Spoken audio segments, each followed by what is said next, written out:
এসব কি শুনতেছি সুন্দরী? হ্যাঁ, মানুষ এইরকম জুলুমবাজ হয়? কিসের কথা করছেন ভাই? ওই যে মেরুন সর্দার, সে নাকি তোমার ছাগল কক্ষ করেছে, তারপর আবার সে ছাগল নাকি গর্ভবতী। কি আর করা যাবে ভাই, আমার ঋণের কিস্তি বাকি পড়েছিল। সুদের টাকা বকেয়া পড়লে গরিবের সাথে এরকম জুলুমবাজি করা লাগবে? সে না নিজেকে গরিবের বন্ধু করে জাহির করে? গরিবের বন্ধু তো সকলাই রে ভাই, কিন্তু কিছু করার নাই তো। আমি যে ধরেন যে ঋণের টাকাটা যে মানে যে তার কাছ থেকে লিছি, তাই না, সেটা তো অস্বীকার করার কোনো উপায় নাই কো।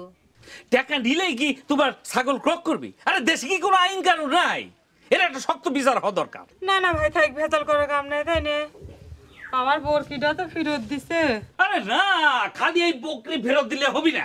তোমার সাথে যে অন্যায়টা করেছে তার একটা শক্ত বিচার হওয়া দরকার। কি কও তোমরা?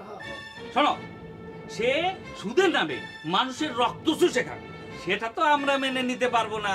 হ্যাঁ, এই শোনো, তোমরা আমার সাথে থাকো, আমাকে দোয়া করো। দেখো ওই রক্ত চুষার হাত থেকে এই এলাকাকে তোমাকে কেমনে আমি রক্ষা করি। আসো।